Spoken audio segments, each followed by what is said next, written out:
నమస్తే. ఇన్నాళ్ళు నన్ను సపోర్ట్ చేస్తూ, ఎంకరేజ్ చేస్తూ మీ ప్రేమని నాకు అందిస్తున్న ప్రతి ఒక్కరికి కృతజ్ఞతలు. అలాగే ఈ వీడియో కూడా ఖచ్చితంగా మీకు ఉపయోగపడుతుంది. లైక్, షేర్ అండ్ సబ్స్క్రైబ్ చేసి మీ సపోర్ట్‌ని నాకు అందించండి. అలాగే ఈ వీడియో పట్ల మీకున్న అభిప్రాయాన్ని కామెంట్ సెక్షన్‌లో కామెంట్ చేసి తెలియజేయండి. ఇప్పుడు వీడియోని చూద్దాం. నమస్తే. Welcome to our channel. నేను పద్మిని. ప్రస్తుతంతో పాటు ప్రముఖ ఆధ్యాత్మికవేత్త, జ్యోతిష పండితులు, అమ్మవారి సేవకులు, దత్త గణపతి ఉపాసకులు మురళీధర శర్మ గారు మనతో పాటు ఉన్నారు. మాట్లాడదాం. మురళి గారు నమస్తే. మహాదేవ శ్రీమాత్రే నమః. బాగున్నారా మురళి గారు? చాలా రోజులైంది మీరు వచ్చి. మీరు బోర్డు మీద రాసినట్టుగానే మే 2వ తారీఖు ఇంచుమించుగా గురువు యొక్క మార్పు జరిగింది. 1 ఇయర్ పాటు ఆయన వృషభ రాశిలోనే ఉండబోతున్నారు. గురువు యొక్క మార్పు డెఫినెట్ గా రకరకాల ఫలితాలను ఇస్తుంది ద్వాదశ రాశుల వారికి కూడా. మరి మీ ప్రిడిక్షన్ ఏంటి మురళి గారు? వాస్తవానికి కూడా ఈ యొక్క గురుగ్రహము లగ్నంలో ఉన్నా లేదా 12వ స్థానంలో ఉన్నా కూడా కరెక్ట్ గా తన రిజల్ట్ అనేటువంటిది ఇవ్వలేదు.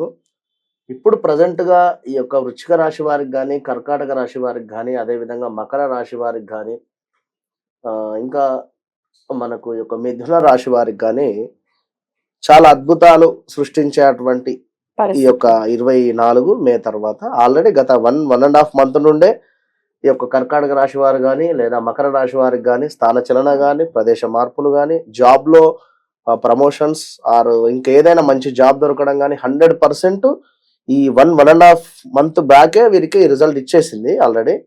ఎప్పుడైనా ఒక గ్రహం వచ్చే దానికంటే ముందే ఒక 1.5 2 మంత్స్ ముందు నుండే మనకు ఆ యొక్క నెగిటివ్ ఆర్ పాజిటివ్ అనేటువంటిది ఖచ్చితంగా కూడా కనబడుతుంది. దాని ఇంపాక్ట్ మొదలు పెట్టేస్తుంది. 100% ఉంటుంది. ఇక తులారాశి వారిని చూసుకుంటే ఇదే 1.5 2 మంత్స్ బ్యాక్ నుండి హెల్త్ ఇష్యూస్ కానీ లేదా మనీ రిలేటెడ్ కానీ లేదా ఎక్కడైనా మనీ లాస్ అవ్వడం కానీ, మనీ పెట్టుబడి లాస్ అయ్యేటువంటి సిచ్యువేషన్స్ కూడా వీరికి ఉన్నది. ఎట్ ద సేమ్ టైం మనకు కుంభరాశి వారికి కూడా స్థానచలనం అంటే ఏదో ఉంది అని చెప్పి జాబ్ రిలేటెడ్ కావచ్చును, లేదా ఇంట్లోనే ఏదో అంత నెగిటివిటీ ఉంది, వేరే హౌస్ అన్న చేంజ్ చేద్దామని కానీ, లేదా ఎక్కడైనా కొత్త హౌస్ కన్స్ట్రక్షన్ కోసము అమౌంట్ కడదామని కానీ, ఇలా ఈ 2-3 నెలల క్రితము జరిగినటువంటి సందర్భాలు ఉన్నాయి. మొత్తం మీద ఈ గురువు మార్పు అనేటువంటిది గత సంవత్సరంన్నర నుండి లేదు. ఎందుకంటే వక్రం తిరగడము, దాని తర్వాత కొన్ని గ్రహాల మీద చాలా అంటే ఇబ్బందికరమైనటువంటి వాతావరణం ఉండే. మెయిన్ ఏమిటంటే కన్యారాశి వారికి చాలా ఇబ్బంది ఉంది. భార్యాభర్తల గొడవలు కావచ్చును, అదే విధంగా హెల్త్ ఇష్యూస్ కావచ్చును, ఇలా. దీని తర్వాత వృశ్చిక రాశి వారికి 21 నుండి బాలేదు. ఇప్పుడు వీళ్ళకి ఒకంత మార్పు రాబోతోంది. అద్భుతమైనటువంటి మార్పులు, చేర్పులు ఆల్రెడీ గత 1.5 మంత్ నుండే వీరికి కనబడ్డది. కానీ ఇక్కడ వీరు తెలుసుకోవాల్సినటువంటి విషయం ఏమిటి అంటే, గురుగ్రహానికి, శనిగ్రహానికి, కుజగ్రహానికి సైడ్ లుక్స్ ఉంటాయి అని చెప్పి మనం చెప్పుకున్నాము. అదే విధంగా ఈ యొక్క గురువు పంచమ దృష్టి, నవమ దృష్టి. నవమము అంటే మనకు అక్కడ మకరం మీద పడుతుంది, నీచం. మరి దాని వలన కలిగేటువంటి ఫలితాలు ఎట్లా ఉంటవి? ఇప్పుడు 2 దృష్టిలు బాగున్నవి, ఒక దృష్టి బాలేదు కనుక మరి నీచబడ్డటువంటి యొక్క గురు దృష్టి వలన మనం ఎక్కడ మోసపోతున్నాము, మనకి ఎలాంటి మైనస్ వాతావరణం జరుగుతుంది అనేది మనం ఈ ఎపిసోడ్ లో తెలుసుకుందాం. అందరికి అంటే ద్వాదశ రాశులకు కూడా ఇంపాక్ట్ ఉంటుంది. ఖచ్చితంగా. రైట్. మరి చూద్దాము ద్వాదశ రాశులకి కూడా గురువు ఇచ్చేటటువంటి ఫలితాలు, అలాగే రెమెడీస్ కూడా ఖచ్చితంగా తెలియజేస్తారు. కాబట్టి పూర్తిగా వీడియోని చూడండి. అలాగే ఫస్ట్ అంతా ఏదో చెప్తున్నారు అని అనుకోవటం కరెక్ట్ కాదు. ఎందుకంటే వివరంగా ఆ చాట్ ఏంటి, గోచారం ఎలా జరుగుతోంది అనేది మనకి ఐడియా రావాలి. అది చూస్తేనే మనకి ఐడియా వస్తుంది. ఇక్కడ గురుగ్రహం ఉన్నప్పుడు మేషంలో శని యొక్క లుక్ రూపకంగా వాస్తవానికి శనికి భయపడాల్సిందే. ఇక్కడ గురుగ్రహమును బ్యాక్ నుండి పట్టేసుకున్నాడు.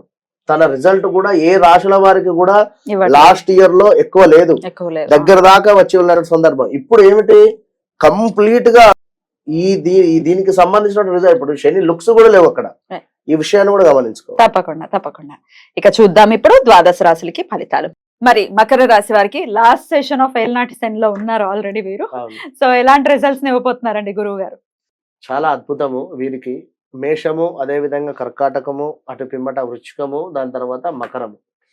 పంచమాతు గురువు రావడం చేత గత కొంతకాలంగా కూడా అనుకున్నటువంటి పనులు ముందుకు వెళ్ళడం కావచ్చును. అదే విధంగా మకర రాశికి సంబంధించినటువంటి పిల్లలు అబ్రాడ్కి వెళ్ళడం కావచ్చును. అదే విధంగా ఈ మకర రాశిలో ఉండేటువంటి వారే మేము ఈ యొక్క బయటి దేశాలకు వెళ్ళాలి అని అనుకునేటువంటి వారికి ఇది చక్కటి అవకాశంగా చెప్పుకోవచ్చును. అదే విధంగా ఉద్యోగంలో చక్కటి మార్పులు, చేర్పులు మాత్రం 100% అయితే గోచరిస్తూ ఉన్నవి. మనోవాంఛ సిద్ధి అంటే ఏదైతే అనుకుంటున్నారో గత కొంతకాలంగా అది ఇప్పుడు తప్పకుండా నెరవేరేటువంటి పరిస్థితి అయితే గోచరిస్తున్నది.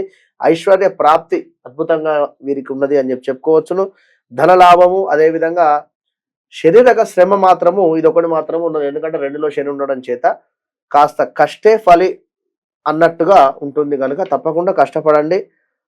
మంచి ఫలితం అయితే ఉంటుంది అని చెప్పుకోవచ్చును. మరి పంచమాత గురువు ఉండడం, అదేవిధంగా మకరము వారికి 9వ స్థానాన్ని కూడా చూడడం జరుగుతున్నది. 9లో కేతు ఉంది. కేతు మీద దృష్టి గురువు పడడం చేత మకర రాశి వారు మీరు కూడా మీ యొక్క తండ్రి గారితో మాట్లాడేటువంటి సందర్భంలో కాస్త ఆచితూచి మాట్లాడండి. ఏమైనా గత కొంతకాలంగా ఏమైనా ల్యాండ్స్ కానీ లేదా అపార్ట్మెంట్స్ కానీ మరి ఇంకా ఏమైనా స్థిర ఆస్తులు ఏమైనా ఉన్నట్టయితే వాటికి సంబంధించి చక్కటి లాభాలు ఇప్పుడు వచ్చేటువంటి పరిస్థితి అయితే ఉన్నది 100% కూడా. ఇంకా మీ యొక్క గురువు గారి యొక్క చూపు వీరికి 11వ స్థానం మీద కూడా ఉన్నది కనుక కొన్ని వ్యాపారస్తులకు అధికంగా లాభం అయితే ఉన్నది. వీరికి పంచమ దృష్టి, అదేవిధంగా మన వీరికి 9వ స్థాన దృష్టి, అదేవిధంగా 11వ స్థాన దృష్టి, ఈ ఇన్ని 3 దృష్టులు కూడా శుభంగా ఉన్నవి కనుక మన లగ్నాతు దృష్టి గురువుది. దీని వలన కొంచెం హెల్త్ ఇష్యూస్ వచ్చేటువంటి పరిస్థితి అయితే ఉంటుంది. ఈ విషయాన్ని గమనించుకోండి. అందరినీ నమ్మి డబ్బులు మాత్రం ఎవరికి కూడా ఇవ్వకుండా ఉండండి. స్థాన చలనం మాత్రం ఖచ్చితంగా ఉంది. మకర రాశి వారికి కూడా స్థాన చలనం కావచ్చు, ప్రదేశ మార్పులు కావచ్చు, లేదా మీ కుమారుడు కానీ కుమార్తెకు సంబంధించి ఏదైనా చదువు రీత్యా మీరు కూడా హౌస్ చేంజ్ అయ్యి వారికి కాలేజ్ దగ్గరికి కానీ లేదా స్కూలుకు దగ్గరగా ఉండేటువంటి విధంగా కూడా వెళ్ళేటువంటి ఆస్కారాలు అయితే ఉన్నవి ఖచ్చితంగా కూడా. కనుక లాటరీలో కావచ్చును మంచి లాభాలు అయితే గోచరిస్తూ ఉన్నవి. తప్పకుండా కూడా ఈ యొక్క మకర రాశి వారు మరి శని మీకు 2వ స్థానం ఉండడం చేత కొంచెము మొండి బాకీలు కావచ్చును, ఏమైనా డబ్బు మూలకంగా మాత్రం కాస్త ఇబ్బంది అయితే ఉన్నది. ఇప్పుడు ఇక్కడ జాబ్ రిలేటెడ్ చేంజెస్ ఉన్నవి, అదేవిధంగా చక్కటి వ్యాపారంలో మార్పులు ఉన్నవి. ఇక్కడ ఇక ఏమిటి అంటే శని మూలకంగా కాస్త మైనస్ వాతావరణం అయితే ఉన్నది కనుక శని భగవాను ఖచ్చితంగా కూడా ప్రసన్నం చేసుకునేటువంటి ప్రయత్నం చేయండి. మీకు 3వ దశ ఇప్పుడు గత 5-6 ఇయర్స్ నుండి ఉండేటువంటి ఇబ్బందులు వేరు, ఇప్పుడు వేరు కనుక తప్పకుండా మీరు కూడా శని పాశుపత హోమంలో పాల్గొనేటువంటి ప్రయత్నం చేయండి. బయట ఎక్కడ ఇలా ఈ హోమం జరిపించినా కూడా 20-25 వేల ఖర్చు వస్తుంది. కేవలం 2500 రూపాయలతో మాత్రమే చేయడం జరుగుతున్నది కనుక ఈ విషయాన్ని గమనించుకొని చక్కగా కూడా మీరు మీ యొక్క గోత్రనామాలకై సంప్రదించండి. మహాదేవ శ్రీమాత్రే నమః. All the best. చాలా బ్యూటిఫుల్ గా ఎక్స్ప్లెయిన్ చేశారు. ఇక నెక్స్ట్ కుంభరాశి గురించి మాట్లాడుకుందాం నెక్స్ట్ ఎపిసోడ్ లో. నమస్కారం అండి. మహాదేవ.